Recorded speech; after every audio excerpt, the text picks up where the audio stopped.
Okay clear है। ठीक। Okay, सो जैसे कि हमने फर्स्ट इलेक्ट्रोस्टैटिक का फर्स्ट पार्ट स्टार्ट किया था, जो फर्स्ट पार्ट है हमारा फोर्स और फील्ड, जिसमें हम चार्जेस के बारे में स्टडी कर रहे थे। चार्ज तुम्हें बताया था कि चार्ज एक इंट्रिंसिक कैरेक्टरिस्टिक्स है किसी भी मैटर के लिए, और उसकी वजह से जो है वो क्या करता है, वो जैसे मास के भी जो है वो एक इंट्रिंसिक प्रॉपर्टी है, मास लेंथ भी एक इंट्रिंसिक प्रॉपर्टी है, वैसे ही जो है वो इलेक्ट्रिक चार्ज भी एक इंट्रिंसिक कैरेक्टरिस्टिक्स प्रॉपर्टी है of a fundamental particle just like mass. क्या करता है charge? Charge it produces the electrical and magnetic effects. So जब भी हम इलेक्ट्रिसिटी की बात करते हैं तो इलेक्ट्रिसिटी में जो है वो सबसे पहले चार्ज, और चार्ज जब भी ट्रांसफर होगा तो क्या होंगे? इलेक्ट्रॉन ट्रांसफर होते हैं। उसके लिए तो मैं समझाया था कि कैसे जो है वो एक मैटर में, every matter is made up of atoms, और एटम में जो है वो न्यूक्लियस होता है, और न्यूक्लियस के अंदर जो है वो प्रोटॉन्स और न्यूट्रॉन्स होते हैं, और प्रोटॉन्स और न्यूट्रॉन्स जो हैं वो they are bound by a very strong force which is called nuclear force, और बाहर जो है वो इलेक्ट्रॉन जो है वो रिवॉल्व कर रहे होते हैं। तो जैसे ही थोड़ी बहुत एनर्जी मिलती है, चाहे थर्मल एजिटेशन से, जैसे कि हम अपनी पाम को रब करें तब भी जो है वो एनर्जी मिलती है, हीट ठंड लग रही होती है तो अपनी पाम को रब करते हैं तो हमें हीट लगने शुरू हो जाती है। वही चीज जो है वो कुछ यहाँ चार्जेस के केस में भी होती है। तो चार्ज जो है वो ट्रांसफर जब होगा तो इलेक्ट्रॉन्स ही ट्रांसफर होते हैं, उसी से जो है वो हमारे पास जो वो चार्ज की टाइप्स जो वो मिलती हैं। सो चार्ज को अगर मेजर करना हो तो इसका एसआई यूनिट जो है वो कूलम है, और जो सीजीएस यूनिट है that is a statcoulomb. फिर इसके लिए जो वो डायमेंशनल फार्मूला था हमारे पास, Q is equal to I into T. तो करंट के लिए जो वो ए एम्पियर, और टाइम के लिए जो है वो टी। तो ये डायमेंशनल फार्मूला हो गया। जो बेसिक चार्ज की वैल्यू है, फंडामेंटल वैल्यू ऑफ चार्ज, वो होती है 1.6 इंटू 10⁻⁻19 कूलम। अभी ये सब चीजें, जो कुछ चीजें हम पहले से जो वो कर चुके हैं, हम धीरे धीरे जो इस पे आएंगे। फिर जब चार्ज ट्रांसफर हो रहा है तो क्या चीज ट्रांसफर हुई? इलेक्ट्रॉन ट्रांसफर हुई। दैट मीन्स जिस बॉडी से इलेक्ट्रॉन जो वो निकल लिया वो बन गया पॉजिटिवली चार्ज, और जिस बॉडी ने इलेक्ट्रॉन जो वो गेन किया वो बन गया नेगेटिवली चार्ज। तो deficient of electrons positively charge, और एक्सेस जिसमें होगी वो दैट इज नेगेटिव चार्ज। वो छोटी सी चीज है कि अगर बॉडी जो है वो जब भी ट्रांसफॉर्मेशन ऑफ चार्ज होगी तो चार्ज ट्रांसफर, कौन सा चार्ज ट्रांसफर होगा? इलेक्ट्रॉन ट्रांसफर होंगे, और इलेक्ट्रॉन जब ट्रांसफर होंगे तो जिस बॉडी को जो लूज कर रही होगी वो हो जाएगी पॉजिटिवली चार्ज, और जो गेन कर रही होगी वो हो जाएगी नेगेटिवली चार्ज बॉडी। अभी ये चार्ज को ट्रांसफर करने के जो है वो आगे हम तरीके भी सीखेंगे। जैसे कि कुछ पहले से जो है वो ये बेंजामिन ने जो एक्सपेरिमेंट करे थे, जिसमें जो है वो ग्लास रॉड को जब रब किया गया सिल्क क्लॉथ के साथ, तो पाया गया कि ग्लास रॉड पे जो है वो पॉजिटिव चार्ज आया, और सिल्क क्लॉथ पे जो है वो नेगेटिव चार्ज आया। ऐसे ही और बड़े सारे ऑब्जेक्ट्स हैं, जैसे वूलन्स होगी, फर हो गया, कैट स्किन होगी, इन पे जो है वो चार्ज जो है वो पॉजिटिव होता है, और ebonite, amber, plastic, rubber, com, ये सिल्क क्लॉथ वगैरह, इन पे सब पे जो है वो क्या आता है? नेगेटिव चार्ज आता है। तो यू हैव टू रिमेंबर कि what kind of charges appear. बार बार जैसे पढ़ते जाएंगे तो हमें याद होने शुरू हो जाएगा कि ग्लास रॉड पे पॉजिटिव है और सिल्क क्लॉथ पे नेगेटिव। ये सब जानने के लिए तरीका क्या था कि कैसे जो है वो नेचर ऑफ चार्ज जो डिटरमिन किया जाता है। तो नेचर ऑफ चार्ज जो is determine by the gold leaf electroscope, जो एक एक्सपेरिमेंट है गोल्ड लीफ इलेक्ट्रोस्कोप, उसके थ्रू जो वो we can determine the nature of the charge. वो अभी इतना इसमें है नहीं, मैंने लास्ट लेक्चर में भी तो, जो उसका एक्सप्लेन तो किया था। उसके बाद चार्जेस के जो वो प्रॉपर्टीज है, चार्जेस की क्या प्रॉपर्टी है, जो बेसिक प्रॉपर्टीज है चार्ज की, कि चार्ज जो वो एडिटिव इन नेचर है, मतलब इसको विद दिस साइन जो वो प्लस है माइनस है तो उसको हम ऐड कर सकते हैं। -5 कूलम, -10 कूलम, +5 कूलम, तो हमारे पास फिर से टोटल जो वो माइनस और प्लस जो वो कैंसिल हो गया तो -10 कूलम जो वो रह जाएगा। तो चार्ज जो वो क्या है? Additive in nature. तो सिंपली अगर मान लो 5 कूलम है, फिर जो है वो -10 कूलम है, फिर हमारे पास लेट से जो वो 2 कूलम है, तो टोटल अगर करना हो तो सिंपली हमारे पास जो वो कितना नेगेटिव -3 कूलम चार्ज जो वो बच जाएगा। तो चार्ज जो है वो क्या है? एडिटिव इन नेचर है। फिर चार्ज की एक बड़ी प्रॉपर्टी है कि चार्ज जो वो कंजर्व रहता है। जैसे कि एनर्जी के बारे में हम जानते हैं, energy can neither be created nor be destroyed. तो बच्चों जैसे चार्ज भी जो है वो ऐसा ही, चार्ज को ना तो हम क्रिएट कर सकते हैं ना डिस्ट्रॉय कर सकते हैं, but what we can do, we can transfer the charge from one part of the body to the other part of the body. और जब चार्ज ट्रांसफर हो रहा है तो क्या चीज हो रही है, इलेक्ट्रॉन जो है वो ट्रांसफर हो रहे हैं। अब कोई भी आइसोलेटेड सिस्टम हो उसमें टोटल चार्ज जो है वो हमेशा क्या रहेगा, कांस्टेंट रहेगा। तो total charge for an isolated system जो ऑलवेज रिमेन्स कांस्टेंट। तो पहले जैसे ये एग्जांपल बनाया हुआ है, पहले अगर चार्ज जो है वो लिखा हुआ है -5 कूलम और 8 कूलम है, तो उसके बाद भी जो है वो चार्ज जो है वो कितना होगा, 6 और 3, तब भी जो है वो हमारे पास पहले कितना जो दैट इज 3 कूलम और बाद में भी कितना है 3 कूलम। तो for an isolated system the total charge always remains constant। ये चीजें जो वो नोट करने वाली है, जो तुम्हें मैंने पहले से लिखी हुई है, इनको जो है वो नोट कर लिया करो कि चार्ज इज कंजर्व्ड। जो खास खास चीजें जिससे रिलेटेड तुम्हें क्वेश्चन आने हैं, जो मैं जिनको बोल रहा हूँ कि ये जो है वो नोट कर लो, तो ये अपनी कॉपी पे जो है वो नोट कर लिया करो। तो चार्ज इज कंजर्व्ड, क्या स्टेटमेंट क्या बनी, for an isolated system the total charge remains constant. तो उसके एग्जांपल हैं जैसे all type of nuclear transformation, उनमें चार्ज जो वो क्या रहता है, कंजर्व रहता है। जैसे कि एक एग्जांपल लिखा हुआ है यूरेनियम का, तो पहले कितने नंबर ऑफ प्रोटॉन्स थे, पहले कितने थे नंबर ऑफ प्रोटॉन, 92। जैसे कि एटम इलेक्ट्रिकली न्यूट्रल होता है तो नंबर ऑफ प्रोटॉन्स और नंबर ऑफ इलेक्ट्रॉन्स जो है वो हमेशा इक्वल रहते हैं। मतलब n जो है, n number of protons is equal to the number of electrons, तभी जो वो बॉडी जो है वो क्या होती है, हमेशा इलेक्ट्रिकली न्यूट्रल रहती है। तो जैसे ये एग्जांपल लिखा हुआ है यूरेनियम का, तो एक लास्ट टाइम कुछ और एग्जांपल भी था, अभी ये जो है वो इस एग्जांपल के साथ समझते हैं। दैट जैसे हमारे पास ये एक है 56, तो पहले काउंट कर लो, पहले कितने 92, बाद में कितने 56 प्लस 36, तो ऐड करोगे तो कितना आ जाएगा फिर से 92। सो चार्ज जो वो क्या कंजर्व रहता है। तो किसी भी आइसोलेटेड सिस्टम में the algebraic sum of positive and negative charge is always conserve. उसके बाद चार्ज की एक और जो है वो प्रॉपर्टी है कि चार्ज जो है वो दैट इज इनवेरिएंट। चार्ज कैसा है, चार्ज एक इनवेरिएंट है। इनवेरिएंट मतलब मोशन के साथ। Charge on a body does not change with the speed. Charge अगर रेस्ट पे है और चार्ज चाहे मोशन में है, मान लो 1 कूलम चार्ज है, तो चाहे वो रेस्ट पे है, चाहे उसको किसी जो है वो उसको भगाना शुरू कर देते हैं, तब भी जो है वो उसका चार्ज की वैल्यू जो वो क्या रहेगी, 1 कूलम ही रहेगी। चार्ज एक इनवेरिएंट क्वांटिटी है। ये कुछ बेसिक बेसिक प्रॉपर्टी है। एज सच चार्ज के बारे में सारा कुछ जो वो एक्सपेरिमेंटली ही जो है वो पाया गया है। तो जैसे जैसे एक्सपेरिमेंट करते गए तो उसके हिसाब से जो वो पता चलता गया। चार्ज की एक और फिर साइंटिस्ट को प्रॉपर्टी आई है, that is charge is quantized. अब क्वांटाइजेशन जो है, क्वांटाइजेशन का मतलब होता है कि जो चार्ज जो होता है वो हमेशा डिसकंटिन्यूअस और डिस्क्रीट नेचर में पाया जाता है। यानी कि चार्ज जो है वो पैकेट्स में होता है। इट हैज अ, हम ये भी कह सकते हैं ग्रेनी नेचर। मतलब जैसे ग्रेन्स को काउंट करना हो हमने, तो कैसे कर सकते हैं, एक ग्रेन का यानी या राइस का एक दाना, 2 दाने, उनको जो है वो काउंट कर सकते हैं। तो electric charge has a grainy nature. We can count the grains of rice or wheat. Similarly, we can count the elementary electric charge also.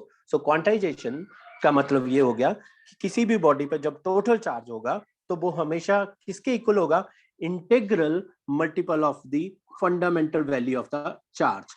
सो ये फंडामेंटल वैल्यू ऑफ चार्ज क्या है, this is the minimum value of charge, या this is the basic value of charge जो हो सकती है। और कितनी वैल्यू होती है इसकी, E is equal to 1.6 into 10 raised to power minus 19 coulomb.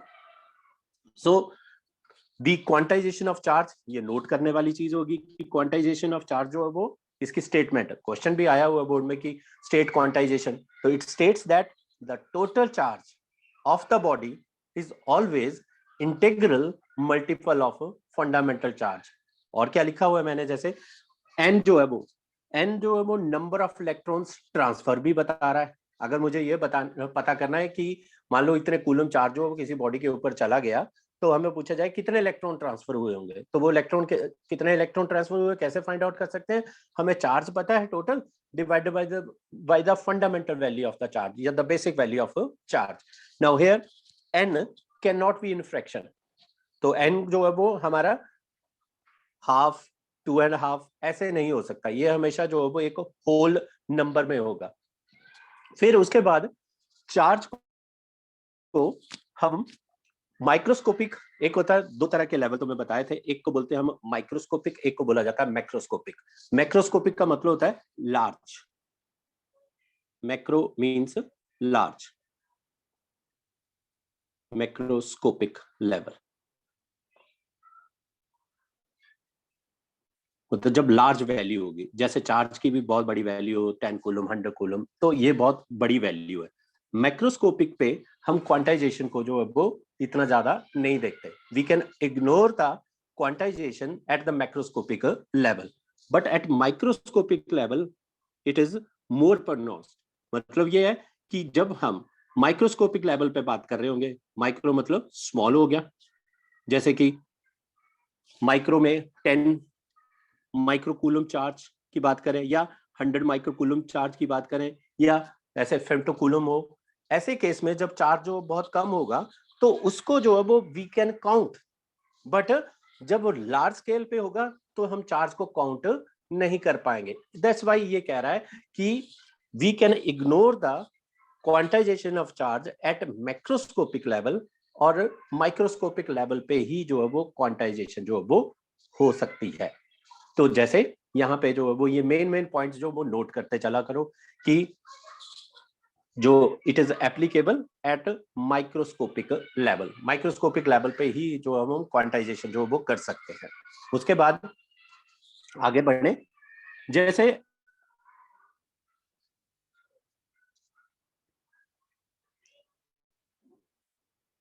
कई बार बोर्ड में क्वेश्चन पूछा गया कि what is the basic cause of quantization, तो इसका वन लाइन में आंसर जो वो हो सकता है कि कॉज ऑफ क्वांटाइजेशन, कि ड्यूरिंग द चार्जिंग, किसी भी बॉडी को जब हम चार्ज करते हैं, only the integral number of electron can be transfer. क्यों? क्योंकि एक्सपेरिमेंटली पाया गया कि जो है वो मिनिमम चार्ज जो है वो कितना हो सकता है, एक जो इलेक्ट्रॉन पे चार्ज होता है इतना हो सकता है। इसका मतलब हमेशा जब भी चार्ज निकलेगा, ट्रांसफर होगा, तो वो 1 2 3 4 5 ऐसे ही चलेगा, कभी भी जो है वो ये फ्रैक्शन में नहीं पॉसिबल। तो ये सब चीजें जो अब ऐसा हुआ है, क्योंकि क्यों हुआ है, क्योंकि हमने जो है ये एक्सपेरिमेंटली जो है वो प्रूव किया है। अब था यहाँ तक जो वो हमने जो है वो इसके बारे में पढ़ लिया था, फिर हम जो वो पता लगा सकते हैं कि ये चार्ज जो है वो ये ट्रांसफर हो सकता है या नहीं हो सकता। तो उसके लिए जो वो तरीका क्या था कि चार्ज को ट्रांसफर हो सकता है कि नहीं, हम एन को जो वो कैलकुलेट करते थे। तो अगर एन की वैल्यू जो है वो अगर होल नंबर में आ रही है 1 2 3 4, तो हमें जो है वो पता चल गया कि ये जो है वो चार्ज जो है वो इतना चार्ज जो किसी बॉडी पे जो है वो आ सकता है। तो वो चार्ज की वैल्यू डिवाइडेड बाई द ई जो फंडामेंटल वैल्यू था, तो उससे जो वो हमें एन जो वो होल नंबर में आता है, तो दैट मीन्स इतना चार्ज जो वो ट्रांसफर किया जा सकता है। तो ये सब जो है वो हमारे पास जो वो हो गया था। और कुछ है कि क्वार्क्स क्या होते हैं, तो the smallest particle ever exist in nature, अभी तक जो पता चला, पता नहीं आने वाले सालों में हो सकता है कोई और भी स्मॉलेस्ट मिल जाए, बट अभी तक जो है वो हमारी जो न्यूक्लियर फिजिक्स में जितनी भी जो है वो एडवांसमेंट हुई है, तो उसमें जो है वो ये जो है वो क्वार्क्स के बारे में पता चला है। तो क्वार्क्स जो होते हैं वो इनके जो वो नेमिंग बताए थे, जैसे क्वार्क जो है वो एक होता है अप क्वार्क, एक को बोला जाता है टॉप क्वार्क, एक को बोला जाता है बॉटम क्वार्क, अप डाउन, ऐसे जो है वो इनके नाम है, अप है, डाउन है, टॉप है, बॉटम है, फिर चार्म है, स्ट्रेंज है, ये सब जो है वो चार्म और स्ट्रेंज। अगर कोई न्यूक्लियर फिजिक्स में फर्दर जो है बहुत आगे जो है वो स्टडी करना चाहेगा, तो इनके बारे में जो है वो उसको जानने का मौका मिलेगा। अभी फिलहाल बच्चों हमारा जो है वो यहाँ अप क्वार्क और डाउन क्वार्क से ही जो है वो मतलब है। तो अप क्वार्क का मतलब है कि अप क्वार्क पे जो चार्ज जो है वो कितना होता है, अप क्वार्क पे चार्ज होता है दैट इज +2/3 ऑफ ई, और डाउन क्वार्क पे चार्ज कितना होता है बच्चों, दैट इज -1/3 ऑफ ई। इस तरह से जो है वो हम अप और डाउन क्वार्क चार्ज के बारे में जो है वो ये एक्सपेरिमेंटली जो है वो पाया गया। अब दो अप क्वार्क और एक डाउन क्वार्क जो है वो क्या बनाते हैं, प्रोटॉन। तो प्रोटॉन को बनाने के लिए पूछा जाए कि प्रोटॉन कितने से, कौन से क्वार्क से बना है, 2 अप क्वार्क से और एक डाउन क्वार्क से। और ऐसे न्यूट्रॉन के लिए जो वो पूछा जाए तो हम कहेंगे 2 डाउन क्वार्क और एक अप क्वार्क। ये सब जो है वो एक्सपेरिमेंटली चीजें जो है वो पाई गई हैं। ये सिर्फ नॉलेज के लिए, इसका कोई तुम्हारा जो है यहाँ पे यूज नहीं होगा। उसके बाद फर्दर आगे बढ़ते हैं। द मेनली था मेथड ऑफ चार्जिंग, फिर उसके बाद जो हम कूलम्स लॉ पे भी जो है वो स्टार्ट कर देंगे।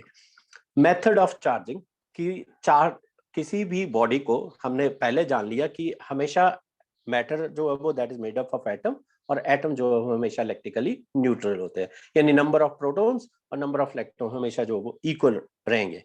तो अब क्या करना है कि अगर उसको जो है वो पॉजिटिवली चार्ज बनाना है या नेगेटिवली चार्ज बनाना है, तो उसके लिए जो वो देयर आर सम वेज। तो उनमें से जो है वो 3 वेज जो है वो अभी हम डिस्कस करेंगे। और भी होते हैं, जैसे एटॉमिक स्केल पे जो है वो जब हम जो मॉडर्न फिजिक्स, न्यूक्लियर फिजिक्स जब पढ़ते हैं तो उसमें भी सीखेंगे। बट अभी फिलहाल जो है वो हमारे पास ये 3 वेज है। पहला मेथड जो है वो चार्जिंग का, बच्चों से बोला जाता है चार्जिंग बाय फ्रिक्शन, या चार्ज जो है वो रब करने पर। मोस्टली जो है वो हम ये वाला मेथड जो है वो इंसुलेटर पे जो है वो अप्लाई करते हैं। जैसे कि वो फिर एग्जांपल आ गया कि ग्लास रॉड और सिल्क क्लॉथ का, या एबोनाइट या फर का। So the magnitude of total charge on the both body remains same, यानी कि कंजर्वेशन ऑफ चार्ज जो वो लगती है। तो अगर बोला जाए कि 10 इलेक्ट्रॉन जो है वो अगर ग्लास रॉड से जो है वो सिल्क क्लॉथ पे चले हैं, तो -10 ई जो है वो ग्लास रॉड पे अगर चार्ज है, तो +10 ई जो सॉरी सिल्क क्लॉथ पे अगर -10 ई चार्ज है, तो जो ग्लास रॉड है उस पे जो है वो +10 ई जो है वो चार्ज होगा, ताकि नेट चार्ज ट्रांसफॉर्मेशन कितनी रहे, सेम रहे, कांस्टेंट रहे।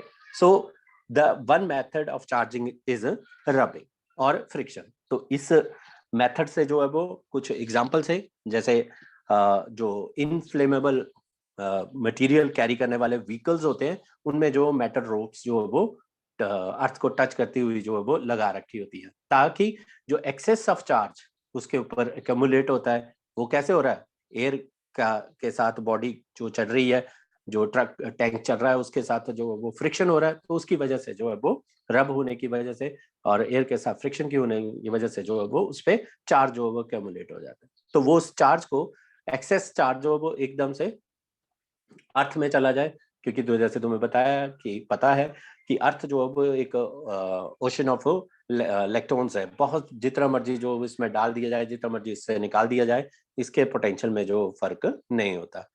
फिर this is the one way of charging a body. दूसरा मेथड जो है चार्जिंग का, that is charging by induction. बच्चों ये एक सेकंड मेथड है जिसमें हम charging by conduction, charging by conduction. Conduction में हम डायरेक्ट कांटेक्ट करते हैं, रब नहीं करेंगे बट कांटेक्ट में रखेंगे। अब कांटेक्ट करने के लिए या तो हम क्या कर सकते हैं, कनेक्टिंग वायर्स यूज कर सकते हैं। ये कोई कनेक्टिंग वायर है, जैसे इससे जो है वो 2 बॉडीज को कनेक्ट कर दिया, ये दोनों को टच करके जो वो रख दिया। रब नहीं करना है, सिर्फ कांटेक्ट करके जो वो रख देंगे। अब दोनों को जब कांटेक्ट में रख देते हैं कि when a charge conductor is kept in contact with the uncharge conductor, then the charge will flow from a charge conductor to the uncharge conductor. इसको तुम जो वो वाटर एनालॉजी से भी समझ सकते थे कि जैसे मान लो अगर हमारे पास एक ऐसे बकेट हो जिसमें जो वो लेट्स से वाटर है, फिलअप कर रखा है, एक में जो है वो ज्यादा है और एक में दूसरी तरफ जो है वो साइज जो है वो सेम आइडेंटिकल साइज की जो वो बकेट ले रखी है, और यहाँ पे जो है वो एक कोई स्टॉप कॉक, ये टैप सा जो इसको कनेक्टिविटी दे रहा है इस पाइप को। अब क्या होगा, जैसे ही इस टैप को ओपन किया जाएगा, यहाँ से जो है वो वाटर जो है वो इसमें जो है वो जाना शुरू हो जाएगा। अब बच्चों बेसिक से है कि कब तक पानी जो है वो इसमें दूसरे वाले मतलब टैंक ए से टैंक बी में जो है वो जाता रहेगा। कब तक जाता रहेगा, जब तक, कितने देर तक फ्लो करता रहेगा, उनका लेवल ना सेम हो जाए, जब तक उनका लेवल सेम ना हो जाए। करेक्ट। ऐसा ही कुछ जो है वो हम चार्जेस में भी देखते हैं कि अगर कोई कंडक्टर है उसमें जब चार्ज का जो फ्लो होगा तो वो कैसे एक हायर से लोअर की तरफ होगा। और कब तक फ्लो होता रहेगा? जब तक दोनों बॉडीज का जो पोटेंशियल जो है वो सेम ना हो जाए। अब बच्चे पोटेंशियल जो है वो अभी पोटेंशियल भी एक हम बाद में पढ़ेंगे, बट वैसे थोड़ा बहुत पता होगा इलेक्ट्रिक पोटेंशियल। पोटेंशियल जब किसी कंडक्टर का, भी मैं फिलहाल इतना तुम्हें जो वो डायरेक्ट फार्मूले से जो समझाता हूँ कि मान लो एक कोई कंडक्टर होता है, स्फेरिकल कंडक्टर, उसका अगर मुझे पोटेंशियल जो वो अलग लिखना होता तो V is equal to 1/4 pi epsilon naught. Let's say उस कंडक्टर के ऊपर जो चार्ज है वो कितना है, लेट्स से चार्ज जो है वो उसके ऊपर Q है, तो Q divided by the radius. तो रेडियस कितना, उसका जो भी रेडियस दे रखा होगा, मान लो R है तो हम R लिख देंगे। तो ये पोटेंशियल होगा किसी भी कंडक्टर का, स्फेरिकल कंडक्टर का जो है वो पोटेंशियल अगर लिखना हो। ये फार्मूला है हमारे पास, हम इसको जो वो प्रॉपर डिराइव करना जो वो सीखेंगे, और इसके आगे फर्दर बहुत सारी जो वो एप्लीकेशन भी रहेंगी। तो मेन क्या चीज याद रखनी है कि जब चार्जिंग बाय कंडक्शन होती है तो इसमें जो है वो conductor will be charged with the same sign. ये पॉइंट नोट कर लो कि जो कंडक्टर जो चार्ज हो रहा होगा उसका साइन जो है वो क्या रहेगा, सेम साइन का जो है वो चार्ज होगा। दूसरा, अगर साइज जो है वो सेम है, मतलब आइडेंटिकल साइज की बॉडी है, तो उनका जो है वो चार्ज जो वो कैसे ट्रांसफर होगा, जैसे ये मैंने बनाए हुए है डायग्राम में कि एक बॉडी है ए, एक है बॉडी बी, उसको कनेक्टिंग वायर से कनेक्ट कर दिया, तो चार्ज जो है वो ट्रांसफर कैसे हुआ ऑन ईच ऑब्जेक्ट या इन ऑन ईच बॉडी। वो क्या करेंगे, हम दोनों के चार्ज को सम करेंगे डिवाइडेड बाई 2, और पर ये जो चार्ज जो कंसीडर करना है वो साइन के साथ करना है। तो हमें पता है चार्ज का जो वो पॉजिटिव साइन भी हो सकता है और नेगेटिव साइन भी हो सकता है। तो चार्जिंग बाय कंडक्शन, जिसमें डायरेक्ट जो वो कनेक्ट करके जो वो हम डायरेक्ट कांटेक्ट लेके आएंगे, उसके थ्रू जो हम चार्ज जो वो ट्रांसफर करते हैं। ये भी एक मेथड है चार्जिंग का। ये तो था कि एक आइडेंटिकल साइज है। इसके लिए मैं जनरलाइज फार्मूला बनाता हूं। जैसे सपोज ये एक बॉडी ए थी जिसका लेट्स से रेडियस जो है वो हम आर ए कह देते हैं, और ये ए है। ऐसे ही इस पे चार्ज कितना है, लेट्स से क्यू ए। ये कोई दूसरी बॉडी है, इसका रेडियस जो है वो आर बी है, और बॉडी बी, और इसका पर चार्ज जो वो क्यू बी है। अब मतलब जब तक सेम साइज है तब तक तो बहुत आसान सा जो वो तरीका था, पर जब सेम नहीं होगा तो कैसे जो वो चार्ज को ट्रांसफर किया जाएगा। तो हमने सीखा जो पोटेंशियल है वो क्या रहे होता है, सेम रहता है। मतलब जो दोनों का जो पोटेंशियल होगा, मान लो पहले जो वो पोटेंशियल जो वो इसका जो वो V1 था, इसका पोटेंशियल जो V2 था, पर जब हमने कनेक्ट कर दिया तो इसका पोटेंशियल V1 डैश हो गया, इसका पोटेंशियल जो वो V2 डैश हो गया दूसरे का, पर ये V1 dash is equal to V2 dash जब हो जाएगा तब तक चार्ज जो वो ट्रांसफर हो रहा होगा। जैसे ये पोटेंशियल जो सेम आएंगे, चार्ज फ्लो करना जो वो बंद कर देगा। अब पोटेंशियल की टर्म में जो है वो मैंने फार्मूला लिखा हुआ है, हम उसमें ना जाने के बजाय जो एक सिंपल वे में जो वो सीखते हैं कि अभी हमें पोटेंशियल का फार्मूला हम ये सोच के चलें कि नहीं आता, तो कैसे जो वो इसको करेंगे। अब कैसे जो है वो पता लगाना है कि कितना चार्ज होगा हर एक बॉडी के ऊपर, तो उसका तरीका है, पहले सबसे पहले हम ये जो एक टोटल जो है वो चार्ज जो है वो फाइंड आउट कर लेते हैं, टोटल चार्ज। तो टोटल चार्ज जो है वो कितना हो जाएगा, लेट्स से उसको जो है वो टोटल चार्ज को मैं क्यू से जो है वो नोटेशन दे देता हूँ। तो टोटल चार्ज क्या हो जाएगा, Q A plus Q B, ऐसे ऐड कर लिया। ऐसे जो है वो ये तरीका है, अदरवाइज पोटेंशियल से जो है वो थोड़ा लेंदी चला जाएगा, और हम एक सिंपल वे में जो है वो अपने लिए याद करने के लिए ये सबसे बढ़िया तरीका रहेगा, आसान वे है। टोटल जो है वो इसका या नेट जो है वो साइज रिलेट करते हैं, तो साइज किससे रिलेट होगा, रेडियस से। तो टोटल इसका रेडियस जो है वो लिख लेते हैं। तो ये टोटल रेडियस मान लो मैं कैपिटल आर से कह देता हूँ, तो इसका रेडियस जो है वो कितना हो गया, R A plus R B. अब जैसे मास डेंसिटी होती है, वैसे ही कुछ जो है वो इसमें जो है वो हम डेंसिटी जो है वो फाइंड आउट करेंगे, किसकी, चार्ज की, विद द रेडियस के साथ। तो चार्ज Q है टोटल अपॉन रेडियस कितना टोटल जो वो R। सो Q अपॉन R जो वो हमने जो वो फाइंड कर लिया। अब मान लो मुझे जो है वो नया चार्ज जो वो लिखना था कि रीडिस्ट्रीब्यूशन जब हो गया, चार्ज जब ट्रांसफर हो गया तो फाइनली जो है वो दोनों के ऊपर जो है वो क्या चार्ज आया होगा। तो उसको निकालने के लिए मैं मान लेता हूं लेट कि अब जो बॉडी है उस पे चार्ज जो वो लेट से QA प्राइम है और दूसरी पे जो वो चार्ज कितना है QB प्राइम। पहले क्या चार्ज था बच्चों, पहले चार्ज था QA और दूसरे पे था QB।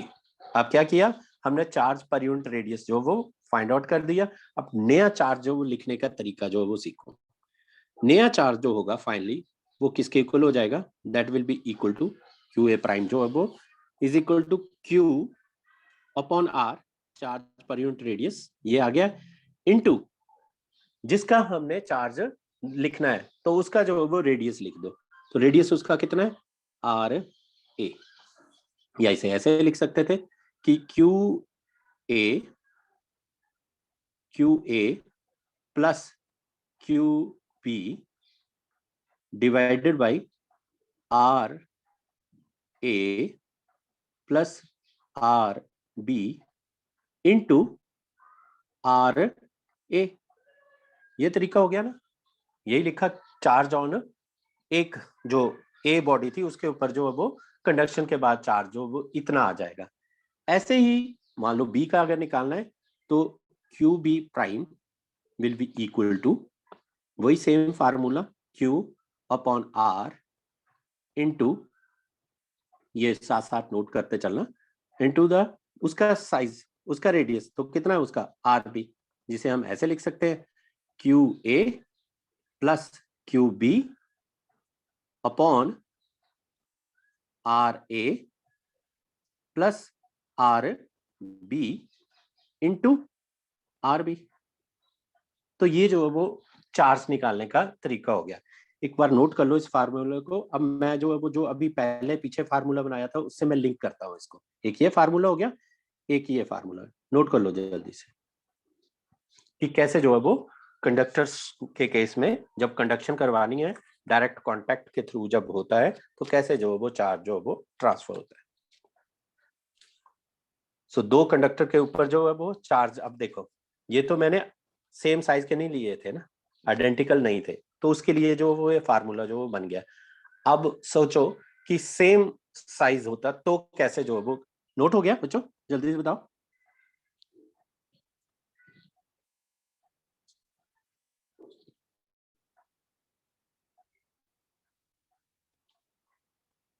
हाँ जी, सबने कर लिया note? Yes sir. Yes sir. Okay, कर लिया। अब देखो सबके लिए बच्चा नोट तो करना पड़ेगा, जितना आपके पास रिटर्न में जो है वो रहेगा उतना अच्छा जो आपके दिमाग में घुसेगी चीज। ओके, नाउ ये जो मैंने फार्मूला जो पीछे लिखा हुआ था मैं इसको जो है वो अब यहाँ पे थोड़ा सा जो वो ये रब कर रहा हूँ।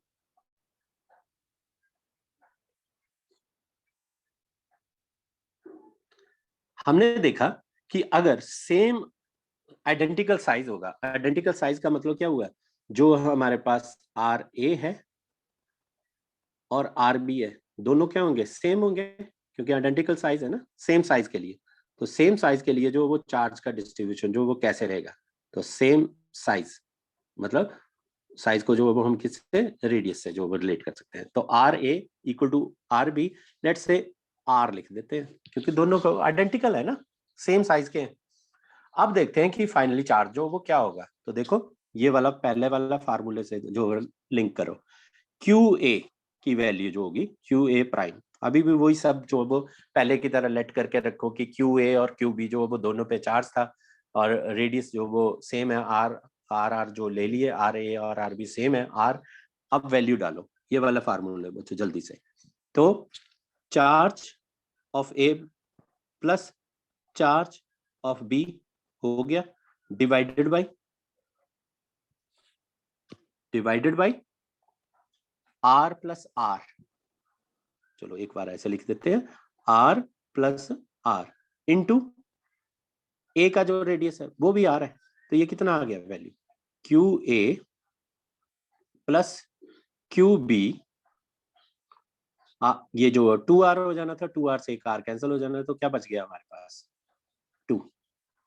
तो ए पे जो वो चार्ज कितना आ गया, नया जो चार्ज आ गया, सम ऑफ 2 डिवाइडेड बाई 2, ये जो है वो चार्ज हो गया आइडेंटिकल सेम साइज पे।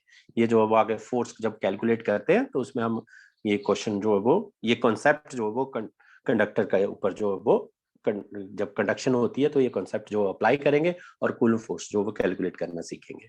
अब ऐसे सिमिलरली जो वो बी पे भी निकालना होता है, तो बी पे भी क्या आता है, Q A plus Q B divided by 2, तो सेम जो वो चार्ज जो वो आ गया होता। तो यही चीज जो वो हमने लिखी है यहाँ पे, क्या कि जब जब चार्जिंग बाय कंडक्शन होती है, मेथड ऑफ कंडक्शन लगता है, डायरेक्ट कांटेक्ट में होता है, अगर सेम साइज के होंगे तो क्या होगा, दोनों पे जो है वो इक्वली जो डिवाइड हो जाएगा। तो Q A plus Q B divided by 2 with the per sign जो है वो कंसीडर करने हैं, ये इंपॉर्टेंट नोट लिख दिया मैंने कि चार्जेस जो विद द साइन लेने हैं। तो हमने देखा कि जब चार्जिंग करते हैं कंडक्शन के through, the nature of charge of two bodies is same. तो एक और चीज होगी कि नेचर ऑफ, ये भी नोट कर लेना कि नेचर जो है, nature of charge on two bodies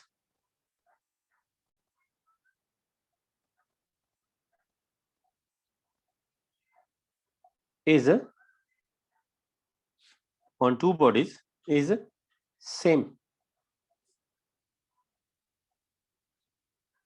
ठीक है कि नहीं, बट जो मैग्नीट्यूड है उसका, their magnitude may their magnitude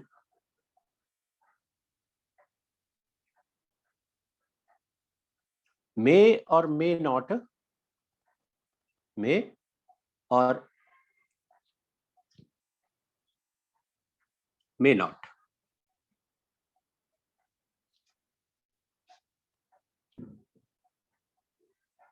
may or may not be same।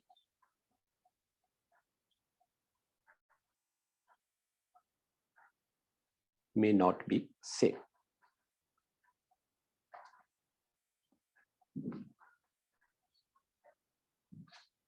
जैसे कि सेम कब हो गए, जब सेम साइज के थे, तब तो हमने देख ही लिया कि इक्वल जो वो आ जाएगा। पर अगर साइज सेम नहीं होगा तो हमने अभी फार्मूला बना के देख लिया है कि उसमें जो वो सेम नहीं आ रहे। तो मे और मे नॉट बी सेम, तो ये एक इंपॉर्टेंट लाइन होगी, इसी के ऊपर जो है वो क्वेश्चन जो है वो ऑब्जेक्टिव क्वेश्चन बन सकते हैं कि ड्यूरिंग द कंडक्शन द, उसने ऑप्शन दे रखी होगी कि ड्यूरिंग द कंडक्शन इफ जो वो size is identical then the magnitude of charge may be same, may not be same, और ऐसे कोई एक और बना दी, या फिर नन ऑफ अबव। तो तुम्हें जो है वो क्या ध्यान रखना है कि अगर वो आइडेंटिकल कह रहा है तो हर हाल में जो है वो क्या होगा, नेचर ऑफ चार्ज भी जो है वो सेम और जो मैग्नीट्यूड है वो भी जो है वो इक्वल आएगा। बट अगर वो सेम साइज के नहीं है, आइडेंटिकल नहीं है, तो उसमें जो वो आंसर, जो बेटर आंसर क्या होगा, मे और मे नॉट बी। अब इसका जो है वो मैं आगे लिंक करने जा रहा हूं जब हम नया मेथड जो है वो चार्जिंग का सीखते हैं, जिसे बोला जाता है मेथड ऑफ इंडक्शन। तो बच्चों ये नोट कर लो, ये जो मैंने लाइन लिखी हुई है, वैसे आपके पास ये जो आ रहा होगा या स्क्रीनशॉट ले सकते हैं।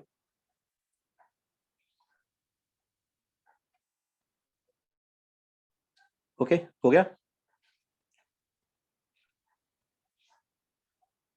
Now the next method of charging, which is called induction। Stable हो गई होगी स्क्रीन। चार्जिंग बाय इंडक्शन मतलब इंडक्शन में जो वो हम टच नहीं करते, विदाउट टच। क्या करेंगे, ये जो प्रोसेस है, this process is used to create the charge on a body by using a charge body. Word तो वो क्रिएट यूज कर रहा है, बट होता क्या है कि वो जो जो बॉडी जिससे हमने चार्जिंग करनी है उसको बोला जाता है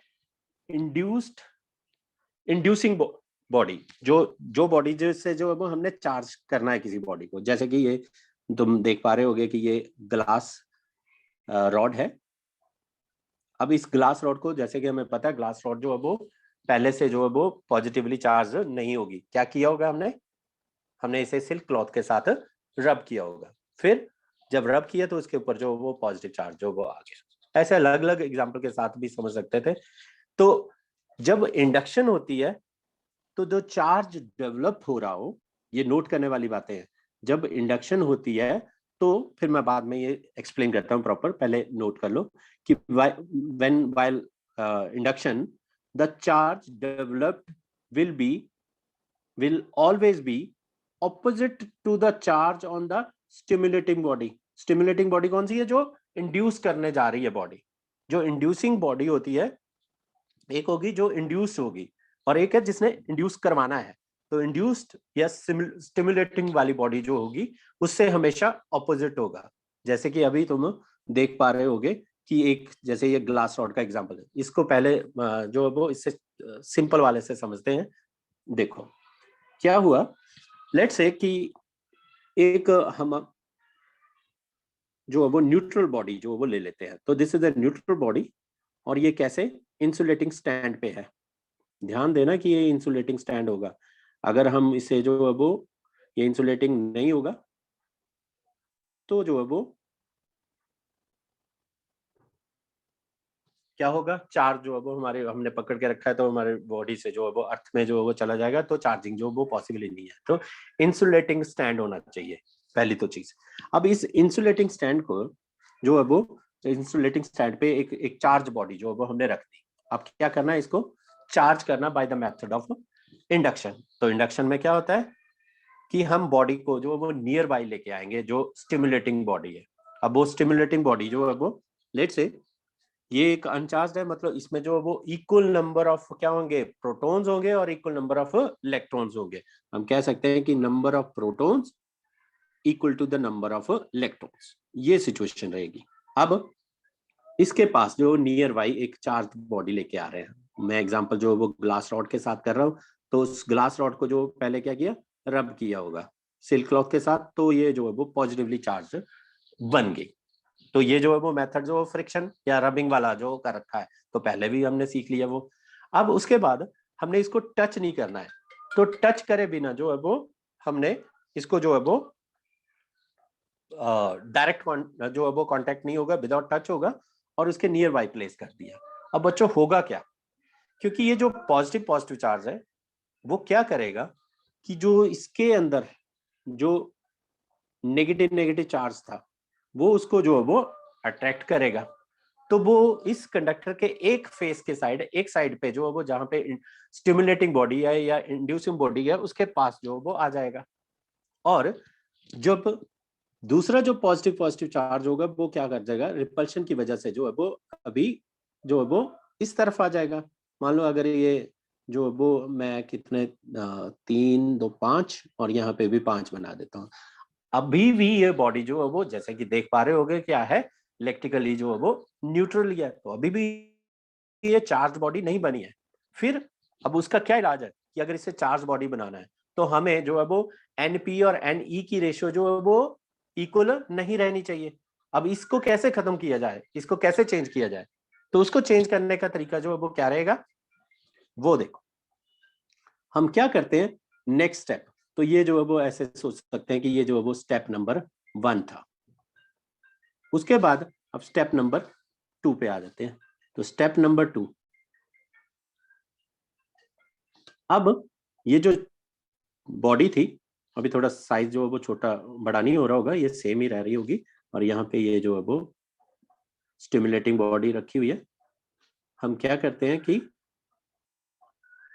ये इसको जो वो अर्थ कर देते हैं, ग्राउंडिंग जिसे बोला जाता है। तो ग्राउंडिंग और अर्थिंग जो है वो एक ही बात होती है।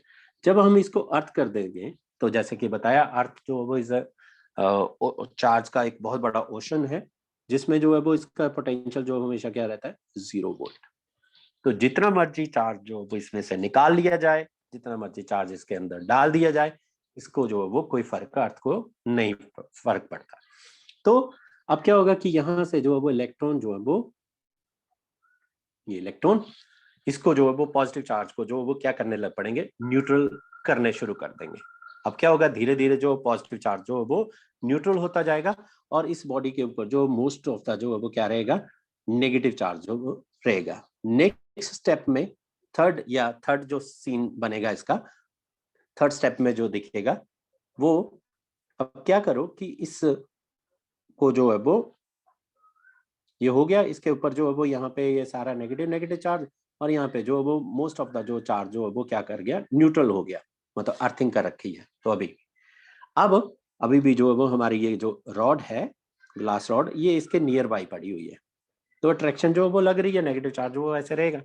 अब क्या किया कि इसको जो है वो रॉड को जो है वो अब रिमूव कर दो, इससे दूर ले जाओ। तो अब जो सिचुएशन जो दिख रही होगी, क्या होगा, ये जो नेगेटिव चार्ज होगा अब इसके ऊपर, बॉडी के ऊपर जो है वो क्या कर जाएगा, डिस्ट्रीब्यूट हो जाएगा। अब ये कैसी बॉडी बन गई है, now this is a negatively charged body. तो नेगेटिवली चार्ज्ड बॉडी बनाने के लिए हमने स्टिमुलेटिंग बॉडी जो वो कौन सी लेके आए, तो देख लो, नेगेटिवली चार्ज्ड बॉडी। फिर से एक बार समझ में आ गया क्या किया। स्टेप नंबर 1, जब हमने इंडक्शन करनी है तो हम नियर बाई जो है एक चार्जिंग जो है वो बॉडी जो है वो लेके आएंगे, और फिर एक जो है वो न्यूट्रल बॉडी को जो है वो पास पे रखा, इंसुलेटिंग स्टैंड होना चाहिए। ये तो हमेशा जो है वो दिमाग में रखना है कि अगर इंसुलेटिंग नहीं होगा तो पहले से जो है वो हमारा ये चार्जिंग जो वो पॉसिबल ही नहीं होगी, क्योंकि उस पर चार्ज जो है वो रहेगा नहीं, सारा का सारा अर्थ में जो वो चला जाएगा। फिर उसके बाद क्या होगा कि नेक्स्ट स्टेप में जो हम क्या करते हैं कि उसको जो वो अर्थ कर देते हैं। अभी भी ये जो नेगेटिव चार्ज था, ये इस पॉजिटिव चार्ज रॉड की वजह से, अट्रैक्शन की वजह से जो है वो इसके पास रहेगा, और जो है वो पॉजिटिव चार्ज जो वो न्यूट्रल होता जाएगा। उसके बाद स्टेप नंबर 3 में जब जाएंगे तो हमने क्या करा, स्टेप नंबर 3 में जो वो रॉड को जो वो रखा हुआ है उसको जो वो रिमूव कर देंगे। जब रॉड जैसे रिमूव करेगी तो हमारी जो बॉडी है वो नेगेटिवली चार्ज बॉडी बन गई। इसका मतलब जिस काइंड ऑफ चार्ज, नेचर का चार्ज इंड्यूसिंग बॉडी लेके आए थे, जो स्टिमुलेटिंग बॉडी थी वो लेके आए थे, उससे जो वो ऑपोजिट काइंड ऑफ चार्ज जो वो आ गया। तो ये एक चीज तो ये आ गई। और साथ में क्या होता है कि जो बॉडी है वो अगर पॉजिटिव है तो नेगेटिव बनेगी, अगर नेगेटिव है तो पॉजिटिव बनेगी। तो ये क्वेश्चन भी जो है वो अभी रिसेंटली जो है वो हमारे बोर्ड के एग्जाम में भी आया हुआ था। तो इसको जो वो इस तरीके से कर साथ साथ ड्रॉ कर लिया। ओके, हो गया। कुछ पूछना है इसमें, अगर समझ नहीं आ रहा हो फिर मैं जो साथ में एक एग्जाम्पल बना मैं उसको भी डिस्कस करता हूँ। क्लियर है बच्चों? कोई भी डाउट आ रहा है पूछ सकते हैं, जल्दी से पूछा करो। जैसे अगर हम क्लासरूम में बैठे होते तब भी ऐसे पूछते ना, वैसे जो कुछ ऐसे सोचो।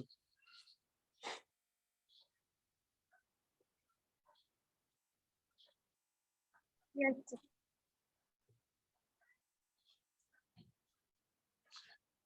ओके, नाउ नेक्स्ट देखते हैं कि यहाँ पे मैंने जो है वो दो जो है वो बॉडीज जो वो ले रखी हैं। अच्छा, एक चीज जो है वो अब याद रखने वाली क्या होगी कि जब हम इंडक्शन करते हैं उसमें क्या करते हैं कि if a charge body is brought near a neutral body या near the side of the neutral body, that दो nearer side of the neutral body जो होगी that becomes oppositely charge because of the redistribution of charges, and the charging appearing because of the redistribution is called induced charges। तो ये जो charges होते हैं उनको क्या बोला जाता है, जो इस पे नेगेटिवली चार्ज जो आया इसको, इन चार्जेस को क्या बोलेंगे हम, क्या नाम देंगे, they are known as induced charges. Inducing body neither gain nor loses the charge, ये ध्यान रखना। तो मतलब अभी भी जो है वो कंजर्वेशन जो वो चलती रहती है, तो ना तो गेन करती है ना लूज करती है, ये दिमाग में रखेंगे। बट हमेशा ही अपोजिट काइंड का चार्ज जो वो अपीयर होगा। जैसे कि अभी देखो ये जो डायग्राम दे रखी है, यहाँ पे दो कंडक्टर्स है, उनको मैंने कांटेक्ट में रखा हुआ है, कंडक्टर ए और कंडक्टर बी। थोड़ा बड़ा करता हूँ साइज इसका कि ओके है। ओके, सो एक कंडक्टर ए है, एक कंडक्टर बी है, दोनों को कांटेक्ट में जो है वो रखा हुआ है। अब क्या किया, ऑब्वियसली इंसुलेटिंग स्टैंड पे होने चाहिए, ये तो पक्का याद रखनी है। फिर हम इसके पास जो वो ग्लास रॉड लेके आए। अब ग्लास रॉड जैसे ही लेके आएंगे तो होगा क्या, presence of the charge body जो इंड्यूसेस चार्जेस होंगे ऑन द टू कंडक्टर, वो ए के जो फेस कर रहा होगा जो स्टिमुलेटिंग बॉडी है उसके ऊपर जो वो यहाँ पे नेगेटिव चार्ज खींचा जाएगा, और बी के ऊपर जो वो यहाँ पे क्या पॉजिटिव चार्ज जो वो चला जाएगा रिपल्शन की वजह से। मतलब ए का जो लेफ्ट फेस है जो उसको रॉड को जो फेस कर रहा होगा उस पे जो नेगेटिव नेगेटिव चार्ज, और जो बी का जो वो राइट साइड का फेस है उस पे जो वो positive positive charge. Very simple, क्योंकि लाइक चार्जेस जो वो रिपेल करते हैं, अनलाइक चार्जेस जो वो अट्रैक्ट करते हैं, तो उसका फंडा जो वो चल रहा है। उसके बाद क्या किया, नेक्स्ट जब स्टेप जब चलेगा तो नेक्स्ट स्टेप में हमने क्या किया कि इस बॉडी को जो है वो अब जो वो हमने सेपरेट जब कर दिया, तो जब हमने सेपरेट कर दिया तो जो नेगेटिव चार्ज था इस बॉडी के ऊपर वो इसके ऊपर जो नेगेटिव चार्ज था, और इसके ऊपर जो वो कौन सा चार्ज था, पॉजिटिव चार्ज था। और यहाँ पे जो है वो अब बॉडी ए और ये बॉडी बी जो है वो अब कैसी बन गई है, एक नेगेटिवली चार्ज और एक पॉजिटिवली चार्ज बॉडी। तो इस तरीके से जो जो एक्सेस चार्ज डिस्ट्रीब्यूशन होगा itself uniformly after inducing the charge is removed। जो इंड्यूसिंग चार्ज था जब रिमूव कर देंगे तो जो एक्सेस चार्ज होगा उस पे नेगेटिव वाले पे जो है वो जैसे ए पे जो है वो नेगेटिव चार्ज एक्सेस हो जाएगा, और पॉजिटिव वाले पे जो है वो बी पे जो है वो पॉजिटिव चार्ज जो है वो। तो इस तरीके से जो है वो हम कर सकते हैं। अब मेरा क्वेश्चन जो ध्यान से सुनना और फिर आंसर करना। मान लो यहाँ पे अगर ये ग्लास रॉड जो है वो के बजाय जो है वो मैं एबोनाइट रॉड जो है वो यूज करता, लेट्स से जो है वो रॉड कैसी है, एबोनाइट रॉड। तो एबोनाइट रॉड के ऊपर जो है वो कौन सा चार्ज होता है एबोनाइट रॉड पे बच्चों, नेगेटिव। Negative charge. अब सिचुएशन फिर से सेम, तुम्हें आंसर करना है कि ए और बी पे जो what kind of charge will now appear. Sir a पे पॉजिटिव और बी पे नेगेटिव। ए पे पॉजिटिव और बी पे जो है वो कैसा हो जाएगा, नेगेटिव। करेक्ट। सो इस तरीके से जो है वो हमने ऑपोजिट काइंड ऑफ चार्ज जो वो इंड्यूस करना सीख लिया। एक फार्मूला है, जैसे ये तुम रीड कर पा रहे हो, नोट कर लेना ये फार्मूला अभी जो है वो फिलहाल, अदरवाइज इसको हम ड्राइव करना भी सीखेंगे जब हम कैपेसिटर्स जो है वो स्टार्ट करेंगे। सो जो चार्ज इंड्यूस हुआ वो किसके इक्वल है, Q induced will be equal to minus Q into 1 minus 1 by K. K जो है वो डायलेक्ट्रिक कांस्टेंट है, अभी थोड़ी देर में जो है हम उससे भी जो है वो इंट्रोड्यूस हो जाएंगे। तो ये जो इसका फार्मूले का अभी फिलहाल जो वो इतना याद रख लो, जैसे सपोज हमारे पास अगर मेटल होती, मतलब कंडक्टर है कोई, अब मेटल का जो अब हम देखते हैं ये जो के होता है डायलेक्ट्रिक कांस्टेंट, अभी जैसे मैं बता रहा हूँ अभी थोड़ी देर में हम इसको जो वो अच्छे से करने जा रहे हैं। के की वैल्यू जो अब होती है इनफाइनाइट, तो के की जगह जो वो क्या पुट कर देंगे, इन्फिनिटी। अब ये जो फार्मूला है इसमें के की जगह इन्फिनिटी जब पुट करेंगे तो यहाँ पे आंसर क्या आ जाएगा हमारे पास, आंसर जो होगा कि Q जो इंड्यूस्ड चार्ज हुआ, Q इंड्यूस्ड जो है वो किसके इक्वल आ जाएगा, माइनस ऑफ द Q। तो यही तो सीखा कि हमेशा जब चार्ज इंड्यूस होता है वो कितना होता है, ऑपोजिट काइंड का। तो जो इंड्यूस चार्ज है वो जो जिससे स्टिमुलेटिंग बॉडी से उससे ऑपोजिट काइंड का जो वो चार्ज जो वो अपीयर हो गया, तो that is Q induce is equal to minus of Q। Note हो गया ये सब, आगे चले।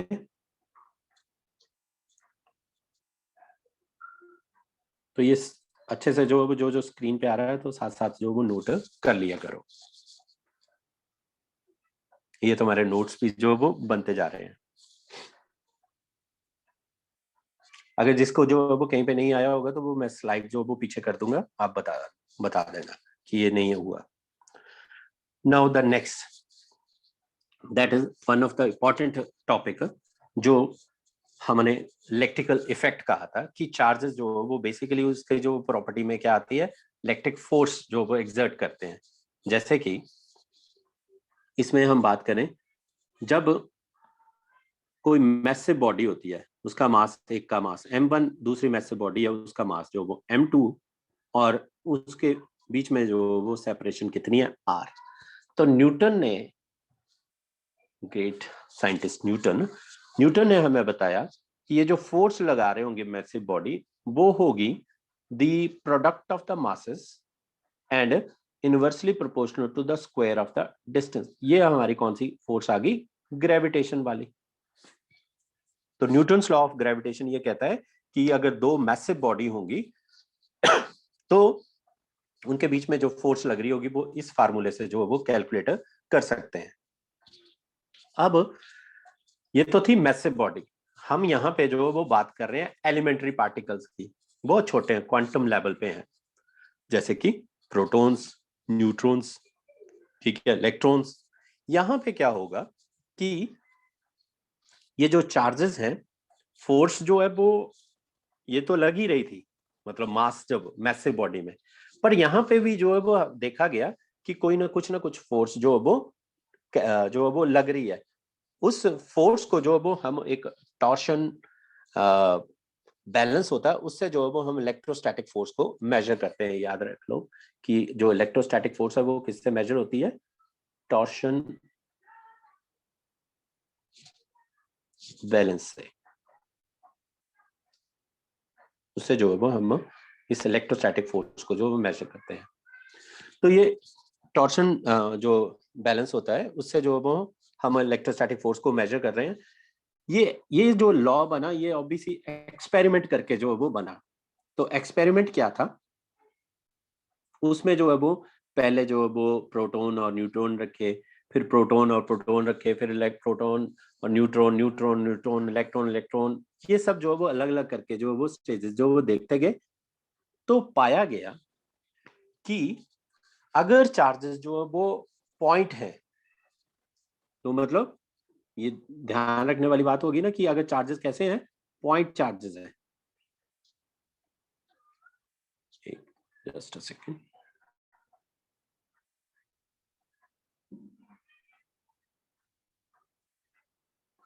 क्लियर है?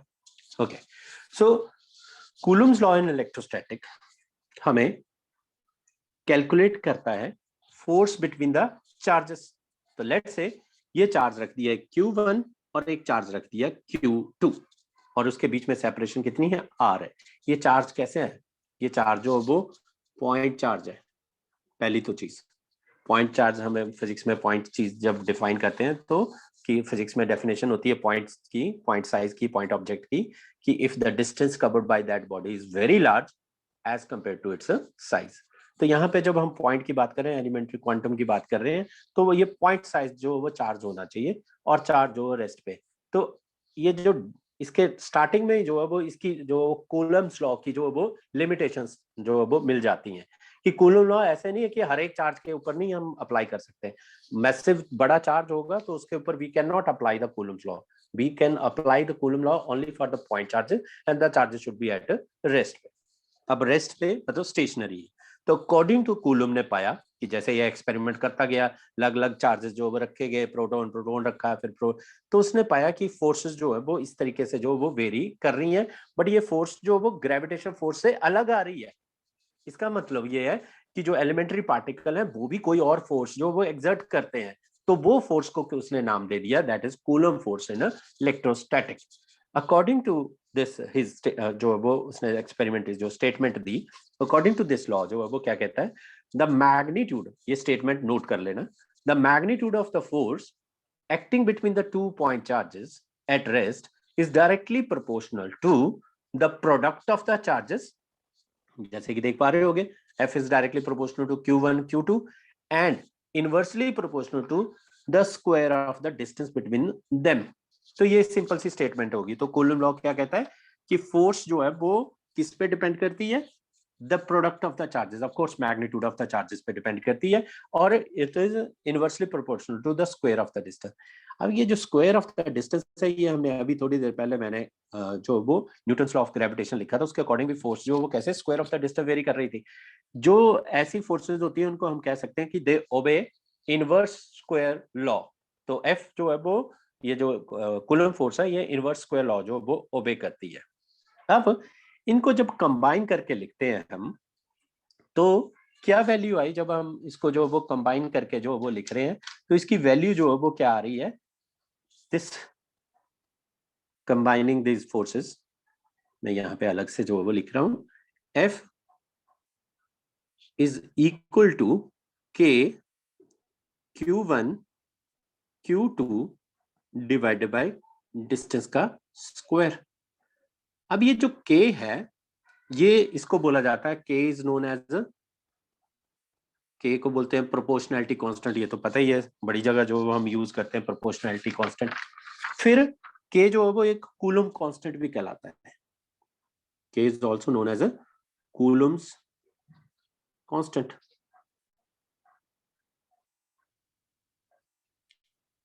ये कूलम कांस्टेंट भी कहलाता है K की वैल्यू। और इसकी वैल्यू जो है वो ये किस पे डिपेंड करती है? इसकी वैल्यू डिपेंड करती है, डिपेंड्स, नोट करते चलना साथ साथ, डिपेंड कर रही है number 1 nature of the medium पे। मतलब K की क्या वैल्यू होगी वो कौन डिसाइड करेगा? Nature of the medium. Medium कैसा है, मतलब वो चार्जेस जो है वो कहाँ रखे हुए हैं, किस मीडियम में रखे हैं। अभी तो पहले तो हम एयर में ही जो वो बात कर रहे होंगे। और दूसरा डिपेंड करता है इसका, नेक्स्ट जो पॉइंट कह सकते हैं कि इस K की वैल्यू जो एक तो नेचर ऑफ द मीडियम पे डिपेंड कर रही है, साथ में ये डिपेंड करती है सिस्टम ऑफ यूनिट पे भी। मतलब कौन सा सिस्टम ऑफ यूनिट जो है वो यूज कर रहे हैं, SI या CGS, उस पे भी इसकी वैल्यू जो वो डिपेंड करती है। तो सिस्टम ऑफ यूनिट और नेचर ऑफ मीडियम पे जो वो डिपेंड करती है। तो अगर मुझे K की वैल्यू अगर लिखनी है तो K इज इक्वल टू, अभी स्लाइड में जो वो देख सकते हैं, K की वैल्यू जो वो क्या है इन SI यूनिट में, जब K की वैल्यू लिखी जा रही है तो वो वैल्यू है K is equal to 9 into 10⁻⁹। और यूनिट जो वो कैसे बन गए इसके, यहाँ फोर्स से जो वो लिखे जा सकते हैं। यूनिट कैसे लिख रहे हैं K के, K जो है वो इज इक्वल टू क्या आ रहा है, K is equal to F into R square upon Q1 Q2, यही बना ना। तो यूनिट क्या बन जाएंगे, फोर्स के हो गए न्यूटन, डिस्टेंस के हो गए मीटर स्क्वायर और पर कूलम स्क्वायर। इसलिए जो वो इसके ये यूनिट जो वो लिखे जाते हैं। तो यहाँ से जो वो यूनिट जो वो पता चल जाते हैं। ठीक है, सो फिर से ये यूनिट हो गए इसके, K का 9 इंटू 10⁻⁹ न्यूटन मीटर स्क्वायर। और K की वैल्यू जो है वो, सो इस K की वैल्यू किस पे डिपेंड कर रही है, मीडियम पे और सिस्टम ऑफ यूनिट पे। अगर हम CGS में लिखेंगे, इसी को याद रखना, इन CGS, ये भी नोट कर लेना, ये क्वेश्चन भी आया हुआ था बोर्ड में 1 मार्क में कि right the coulomb formula in CGS। तो कूलम फार्मूला CGS में क्या हो जाएगा, Q1 Q2 divided bye are square, बस। यानी कि K की वैल्यू जो वो कितनी हो जाती है CGS में, 1। तो ये याद रखा, नोट कर लिया। आगे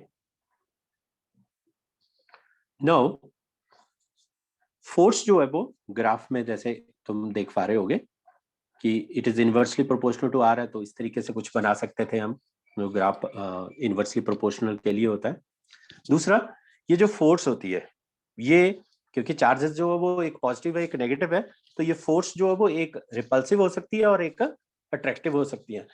अगर मान लो प्रोडक्ट ऑफ द चार्जेस जो है वो ग्रेटर देन 0 है, जैसे यहाँ पे मैंने ये लिखा हुआ है कि the product of the charges is greater than 0।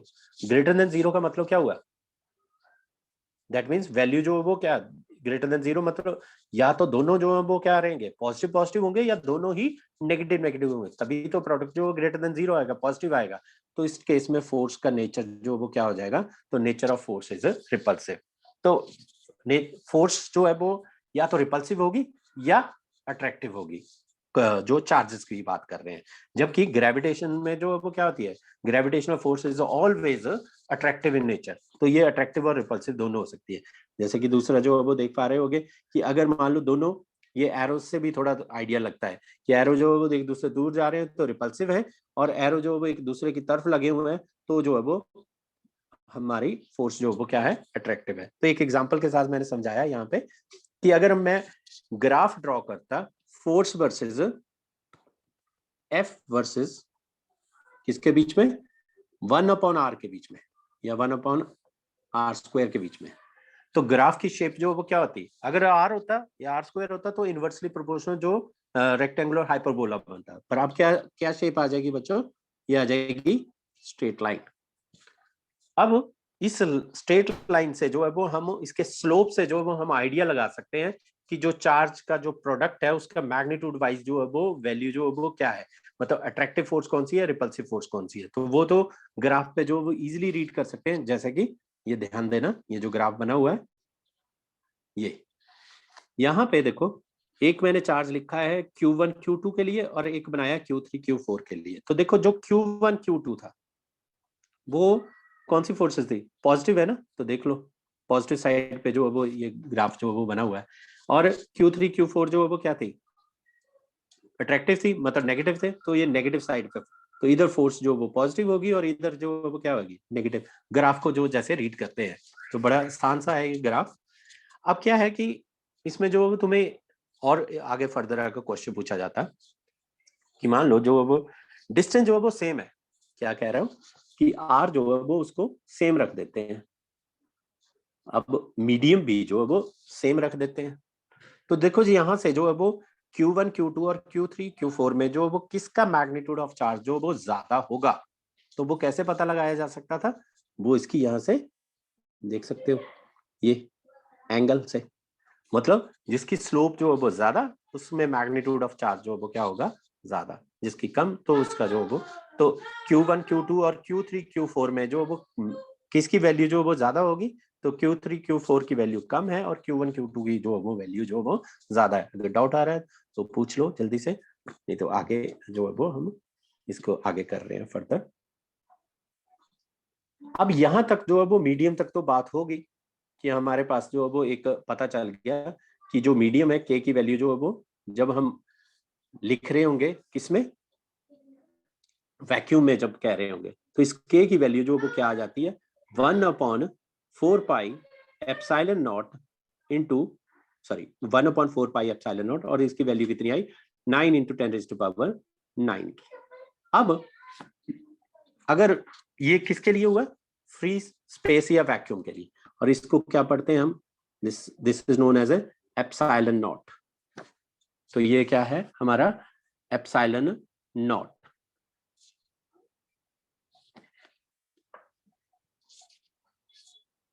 So this epsilon naught is equal to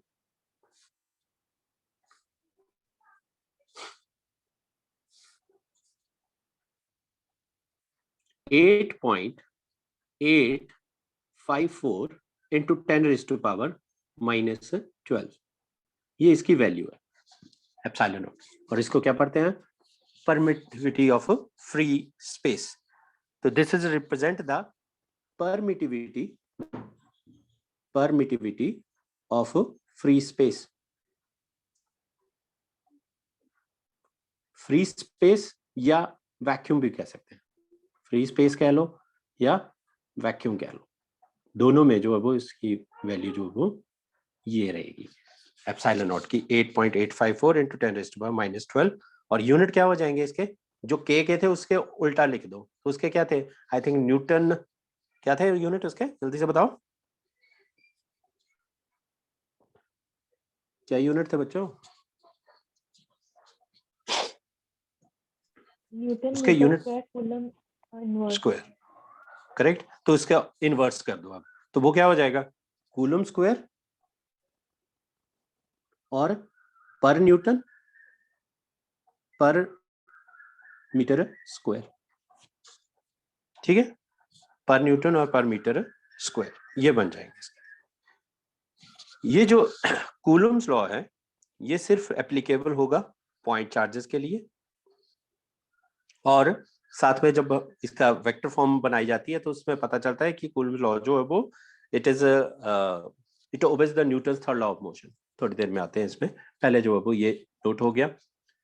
अब अगर मान लो कोई मीडियम होता तो उसमें जो है वो इसकी वैल्यू जो वो क्या लिखते हैं, तो के जो है वो किसी मीडियम के लिए जब लिखा जाएगा एयर और वैक्यूम के सिवाय, तो उसके लिए फार्मूला जो बन जाएगा 1/4 पाई एप्सिलॉन, इसको क्या पढ़ते हैं एप्सिलॉन। तो दिस जो 1/4 पाई एप्सिलॉन ये जो है वो मीडियम के लिए जो वो यूज किया जाएगा।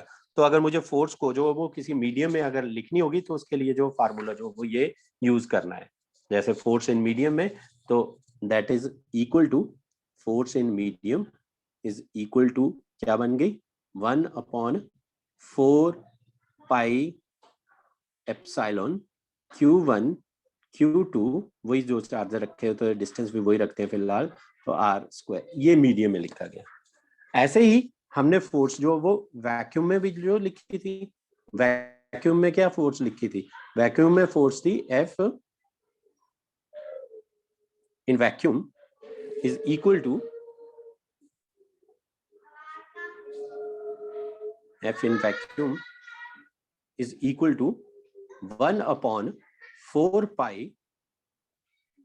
epsilon naught Q1 Q2 upon R²। अब नई एक क्वांटिटी से हम इंट्रोड्यूस होने जा रहे हैं। अगर इन दोनों को अगर हम डिवाइड कर देते हैं, तो अगर हम इसको डिवाइड करें,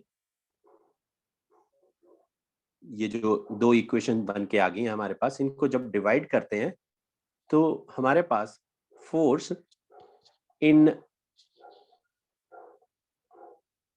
वैक्यूम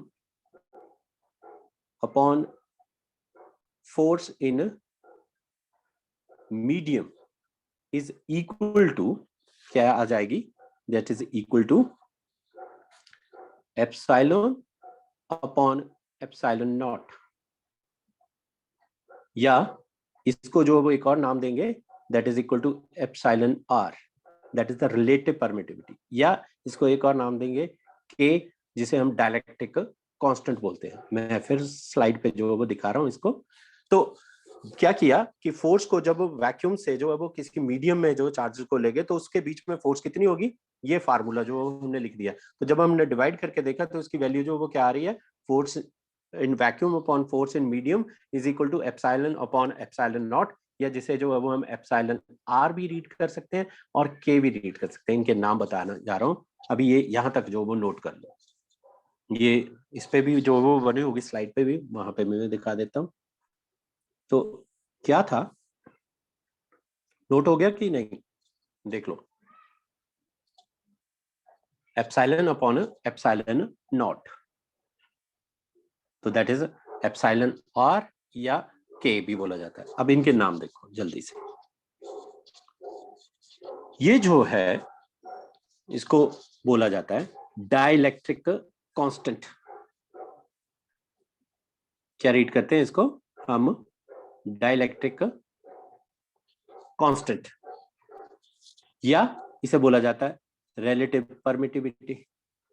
मतलब ये वैक्यूम के कंपैरिजन में जो वो हुआ, या इसे बोला जाता है स्पेसिफिक इंडक्टिव कैपेसिटी। अब तुम्हारे दिमाग में आ रहा होगा कि ये डाइलेक्ट्रिक जो है वो क्या है, व्हाट इज डाइलेक्ट्रिक। तो सबसे पहले डाइलेक्ट्रिक जो है वो it is a non conducting material है। बट नाम में जैसे लग रहा होगा कि डाइलेक्ट्रिक मतलब ये इलेक्ट्रिक मतलब चार्ज जो वो पास भी कर देता है, बट कब होगा पास, व्हेन अ स्ट्रॉन्ग जो वो force is applied, when a strong electric field is applied.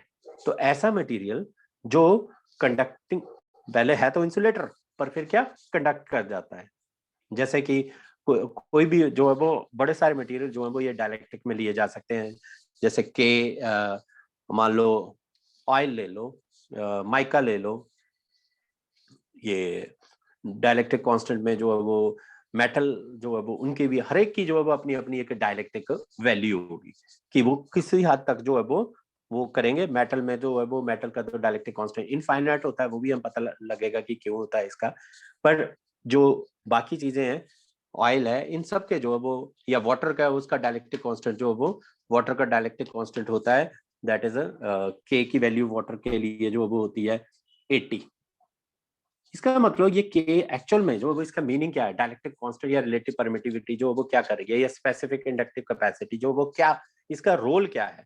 इसका रोल जो वो मीडियम में ये डिसाइड करना है कि फोर्स को जो वो कितना कम करेगा, फील्ड को कितना कम करेगा, यानी कि इट अलाउज और permit the medium to decrease the field. ये नोट कर लेना, ये जो मैंने लाइन लिखी हुई है कि इट अलाउज और permit the medium to decrease the field. तो कितनी फील्ड जो वो डिक्रीज कर रही होगी, ये अकॉर्डिंग टू द दिस के साथ होगी। जैसे कि मान लो कोई फोर्स जो है वो हमारी वैक्यूम में जो वो लग रही थी, लेट्स से 800 न्यूटन। अब उन दो चार्जेस को हमने जो है वो कहाँ रख दिया, किसी मीडियम में। मीडियम कौन सा, लेट्स से वाटर में ले गए। ये जो मैंने 80 लिखा है वाटर के लिए जो वो लिखा है, तो वाटर में जो के की वैल्यू जो है वो कितनी होती है 80। तो फोर्स जो है वो मीडियम में क्या बन जाएगी, ये देखो फार्मूला फोर्स इन मीडियम, वो बन जाएगा force in vacuum divided by के। तो इस के की वैल्यू जो वो क्या है, दैट इज 80। तो फोर्स कितनी रहेगी अब 800 डिवाइडेड बाई 80 कितनी रहेगी, दैट इज, ये कैंसल,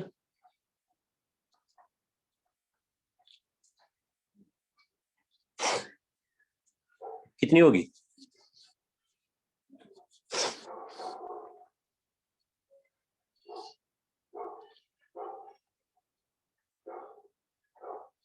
टेन न्यूटन की। तो क्या काम है इसका डायलेक्ट्रिक का, या मीडियम का क्या काम है। मीडियम क्या करता है, मीडियम जो है वो it is the property, dielectric जो है वो it is the property of the medium which determine the strength of the electrostatic force in that medium, कि उसमें फोर्स जो वो कितनी लगेगी उसके बारे में जो है वो बताता है। अब इसके लिए जो वो वी हैव अ फार्मूला, देखो जो ये मैंने फार्मूला जो बना रखा है। सो डायलेक्ट्रिक मैंने तुम्हें जैसे पहले बोला था कि ये के जो है वो क्या है, दैट इज डायलेक्ट्रिकल कांस्टेंट। वैसे इसकी सबके लिए अलग अलग वैल्यूज हैं। कुछ के लिए जैसे मैंने वाटर का तो अभी लिख दिया, वाटर के लिए जो वो डायलेक्ट्रिक कांस्टेंट की वैल्यू जो वो क्या होती है, वाटर के लिए जो इसकी वैल्यू है दैट इज इक्वल टू 80। और अगर एयर हो या वैक्यूम हो तो उसके लिए के की वैल्यू जो वो हम 1 लेते हैं, तो के की वैल्यू जो वो 1 होगी। फिर वैक्स के लिए कुछ और है, ग्लास के लिए जो वो कुछ और है, माइका, रबर, इन सब के लिए जो वो अलग अलग होगी। तो मेटल की जो वो सबसे ज्यादा, रबर की अलग, माइका की अलग, न्यूमेरिकल में जो अभी ये सब वैल्यू जो दे रखे होते हैं। तो इनमें जो क्वेश्चन बनते हैं तुम्हें फोर्स कैलकुलेट करने के लिए, तो वहां पे जो वो या तो के कैलकुलेट करना होगा या फोर्स कैलकुलेट करनी होगी, उनके ऊपर भी जो है वो हम क्वेश्चन जो है वो लेंगे। नाउ ला जो इससे जो है वो फिर था Coulomb's law in vector form. ये भी जो है वो क्वेश्चन आया हुआ था कि write Coulomb's law in vector form, या ये पूछा जाता है कि what are the importance of, important point कह लो या importance of Coulomb's law, importance of Coulomb law, क्या इंपॉर्टेंस है कूलम लॉ की। तो वो पहले तो हम इसको वेक्टर फॉर्म में जो है वो कैसे लिखेंगे कूलम लॉ को वो सीखते हैं। Let's say we have a charges, जैसे कि यहाँ पे थे, एक है Q1 और एक है Q2। Q1 और Q2 जो वो दो चार्जेस हैं और उनके बीच का डिस्टेंस जो है वो दैट इज R। अब हमें वेक्टर फॉर्म में बनाना है इसको। तो ये Q1 जो है वो अभी मैं दोनों के लिए जो वो क्या ले रहा हूँ, ये भी पॉजिटिव है, ये भी पॉजिटिव है, तो पॉजिटिव पॉजिटिव चार्ज। अब ये एक दूसरे को क्या कर रहे हैं, ये इसको रिपेल कर रहा होगा, ये इसको रिपेल कर रहा है। हम नेमिंग कर देते हैं कि किस पे कौन फोर्स लगा रहा है। 1 पे जो फोर्स लगा रहा है कौन, 2, उसको नाम दे दिया मैंने F12। ऐसे 2 पे जो फोर्स लगा रहा है वो 1 जो है वो उसका नाम हो गया F21। तो what is F12? F12 is the force on the charge 1 due to क्या, 2। ऐसे F21 is the force on charge 2 due to the 1। Now the unit vector, unit vector कौन सा है, ये जो डायरेक्शन वाइज जो 1 से 2 की तरफ लग रहा है उस यूनिट वेक्टर को R कैप, जो 2 से 1 की तरफ लग रहा है तो इसके नेमिंग कर देते हैं, एक को R12 और दूसरे को R21 कैप। अब R21 कैप जो वो यूनिट वेक्टर है कहां से कहां लग रहा है, दैट इज फ्रॉम 2 से 1, और 1 2 मतलब जैसे लिखा है उसके हिसाब से जो वो सोच सकते हैं। तो ये जो है वो डायग्राम में ऐसे इसको जो वो इमेजिन कर सकते थे। अब जैसे मैंने डायग्राम में बना रखा है कि ये फोर्स जो है वो F12 is the force on the charge Q1, किसकी वजह से, Q2 की वजह से। ऐसे F21 is the force on the charge Q2 due to the charge Q1. Now R12 is the unit vector which is in the direction from 1 to 2 and R21 is the unit vector which is in the direction 2 to 1. अब उसके बाद हमें Coulomb's law को vector form में लिखने के लिए, अब देखो फोर्स जो है वो अगर मैग्नीट्यूड वाई लिखनी होती तो क्या फार्मूला था, 1/4 pi epsilon not Q1 Q2 upon R square. तो उसको जो है वो डायरेक्शन जो है वो जरूरी है। अब डायरेक्शन कैसे लगानी है, तो जैसे ध्यान देना कि जो ये यहाँ पे F21 फोर्स है, F21 कैसे लग रही है, लेफ्ट से राइट की तरफ लग रही है। तो उस फोर्स को रिप्रेजेंट के लिए जो वो कौन सा यूनिट वेक्टर है, बताओ जल्दी से, R21 कैप है या R12 कैप है? यस, R12 कैप है या R21 कैप है?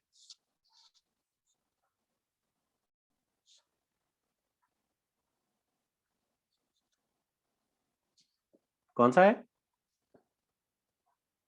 F21 जो फोर्स लग रही है मतलब राइट की तरफ, उसको किस यूनिट वेक्टर से जो सही तरीके से रिप्रेजेंट किया जा सकता है, उसके लिए डायरेक्शन लगाने के लिए कौन सा यूनिट वेक्टर यूज कर सकते हैं, R21 कैप या R12 कैप?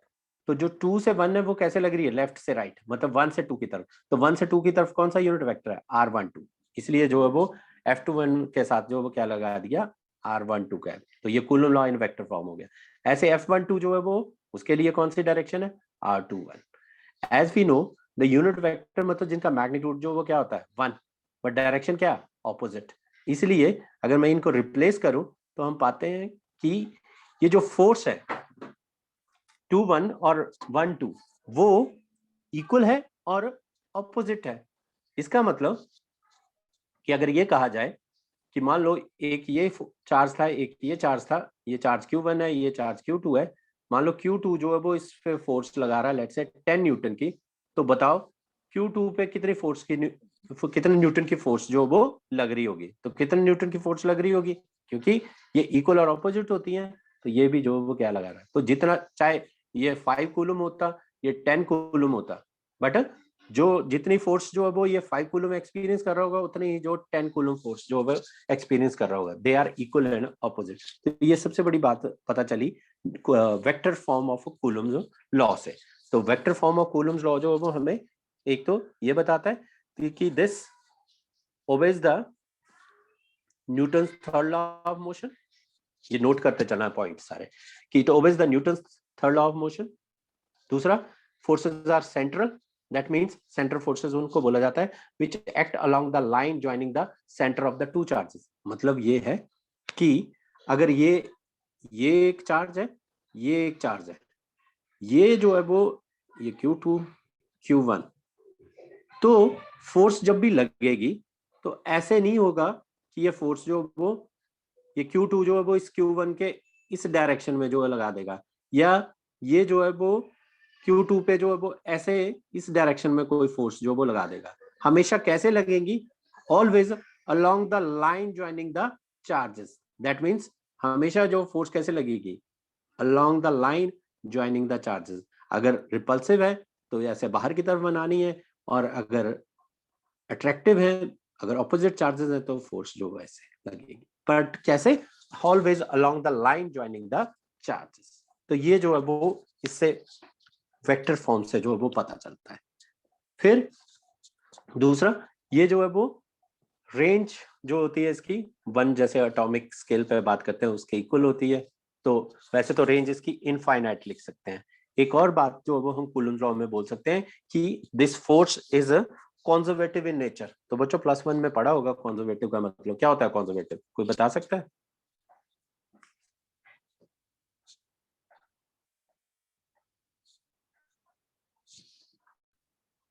कोई बता सकता है कंजर्वेटिव का मतलब है किसी को याद?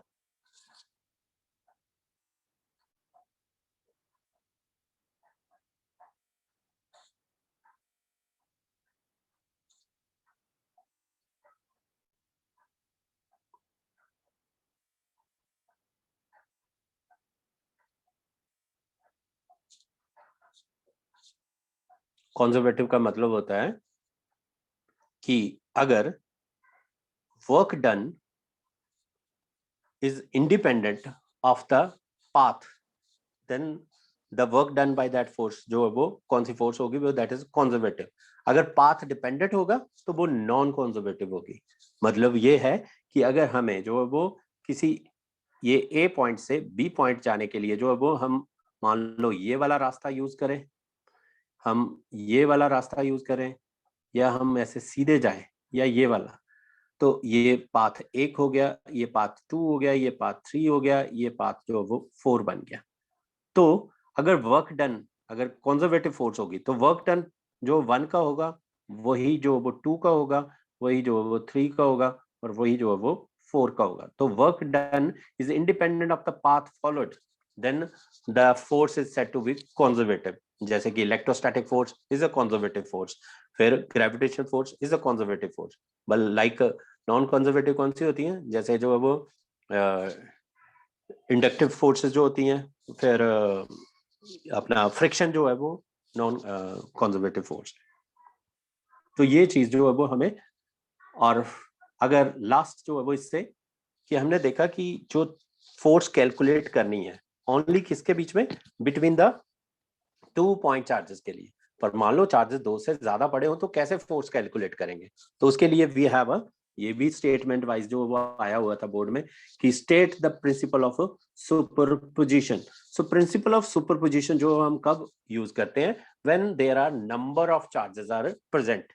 तो number of charges are present, then the total force अगर कैलकुलेट करनी है on a given body, so that will be equal to, कैसे कैलकुलेट कर सकते हैं, एज अ स्टेटमेंट जो वो नोट कर लेना, it states that the net force on a given charge is equal to vector sum of all the forces due to the other charges। जैसे कि तुम देख पा रहे होगे कि ये सेंटर पे जो वो चार्ज रखा है मैंने कोई Q, और उसके आसपास जो वो Q1, Q2, Q3 जितने मर्जी जो वो चार्ज रखे हैं। तो अगर मुझे नेट फोर्स कैलकुलेट करनी है तो उसके लिए जो वो क्या लगाना पड़ेगा, प्रिंसिपल ऑफ सुपरपोजिशन। तो 2 चार्जेस की ही फोर्स कैलकुलेट करता है कूलम्स लॉ, और उसके लिए पॉइंट चार्जेस जो वो होने चाहिए। एक अभी जल्दी से जो है वो हम, और बड़े सारे इसके ऊपर न्यूमेरिकल हैं, और फिर इफेक्ट ऑफ डायलेक्ट्रिक्स जो है वो वही देखेंगे कि कितना जो है वो, जरूरी नहीं है कि 2 चार्जेस के बीच में सारा का सारा गैप ही डायलेक्ट्रिक से भर दिया जाए। मान लो अगर कुछ ही पोर्शन जो वो डायलेक्ट्रिक से भरा जाए तो जो है वो हमारी फोर्स जो वो कैसे कैलकुलेट होगी, इन सब न्यूमेरिकल्स को जो है वो हम नेक्स्ट लेक्चर में लेंगे। एक जो है वो अभी लास्ट पॉइंट है, सपोज अगर हमारे पास कोई हैवी चार्ज होता, हैवी चार्ज बॉडी होती, एक ये होगी और ये दूसरी हैवी चार्ज बॉडी होगी। सो लेट्स से इसका रेडियस जो है वो r, इसका भी रेडियस जो वो r, और इनके बीच की जो सेपरेशन है वो भी लेट्स से r ले लेते हैं। तो सेंटर टू सेंटर जो वो डिस्टेंस जो वो कितना हो गया बच्चों? अभी ये ऐसे मत बोलना कि उसका साइज जो वो छोटा लगा है, सिर्फ डायग्राम को समझने के लिए है ना। तो ये टोटल सेंटर टू सेंटर जो वो डिस्टेंस जो वो कितना हो जाएगा, यस कितना होगा सेंटर टू सेंटर डिस्टेंस, कितना हो गया?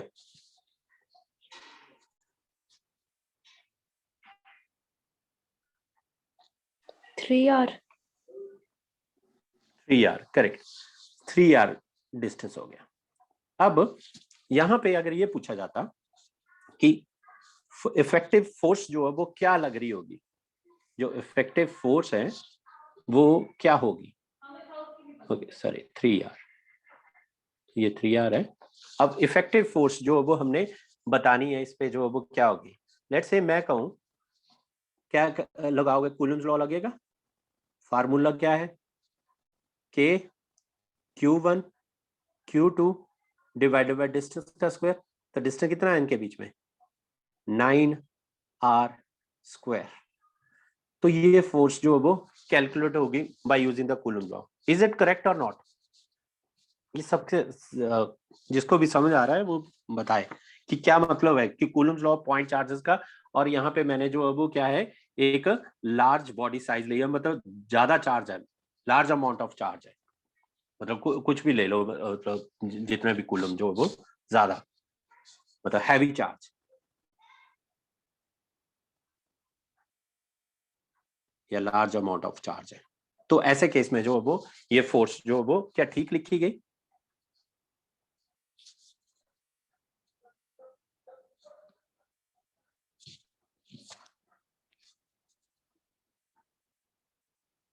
किसी को नहीं आता ये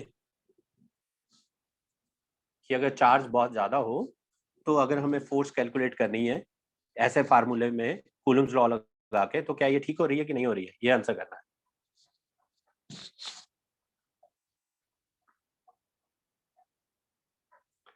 यस एनीबॉडी, यस और नो, ये राइट है कि रॉन्ग है, क्या कहोगे?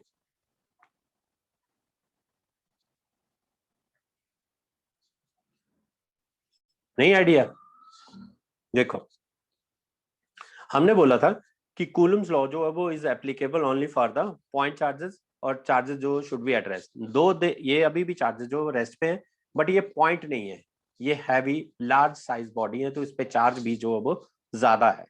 अब होगा क्या कि अगर ये एक मतलब 3 आर डिस्टेंस जो इनके बीच में कोई इतना बड़ा डिस्टेंस नहीं है उन बॉडी के साइज के हिसाब से, तो होगा क्या कि ये जो है मतलब देख लो अभी जो है वो अगर बॉडी को देखा जाए तो आर डिस्टेंस पे ही तो है एक दूसरे से, तो क्या करेंगे ये जो है वो इनके ऊपर जो है वो फोर्स ऑफ रिपल्शन की वजह से इसका जो चार्ज होगा, मान लो ये सेम अगर सेम चार्ज बॉडी जो है वो हम ले रहे हैं, तो जो पॉजिटिव पॉजिटिव चार्ज होगा वो रिपल्शन की वजह से जो है वो कहाँ ज्यादा, तो जो चार्ज सेंटर पे होने के बजाय जो वो ज्यादा इधर जो है वो हो जाएगा, और ऐसे ही जो वो यहाँ रिपल्शन की वजह से जो वो पॉजिटिव पॉजिटिव चार्ज जो वो कहाँ चला जाएगा, इस तरफ चला जाएगा।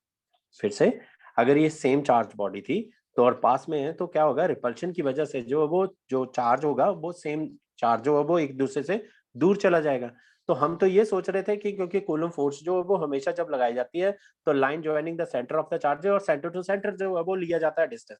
पर अब क्या होगा कि अब जो वो हमारा जो मोस्ट चार्ज होगा, मोस्ट ऑफ द चार्ज जो वो कुछ ये जो पॉइंट बना रहा हूं यहाँ पे और यहाँ पे होगा। अब बच्चों ध्यान से देखेंगे तो ये जो आर है हमारा, इस केस में आर इफेक्टिव जो है वो क्या बन गया है, कम हुआ कि ज्यादा हुआ? आंसर करो, आर जो है वो कम हुआ कि ज्यादा हुआ? डायग्राम से जो है वो पता चल रहा होगा। आर इफेक्टिव जो है वो हमारा क्या हो गया है, बढ़ गया है। अगर आर इफेक्टिव अगर बढ़ गया है तो दैट मीन्स फोर्स जो वो क्या कर गई होगी, घट गई होगी। तो इसका मतलब अगर ऐसा कुछ होता कि इन दो फोर्सेस के बीच में अगर बात कर रहे होते तो ये एफ प्राइम के लिए, तो इसमें जो है वो के Q1 Q2 डिवाइडेड बाई जो भी आर इफेक्टिव की वैल्यू होती उसका जो है वो स्क्वायर होता, तो दैट इज आर इफेक्टिव का square.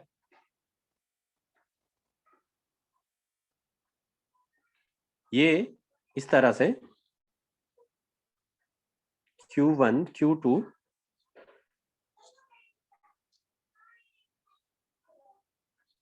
F dash is equal to K Q1 Q2 divided by R effective।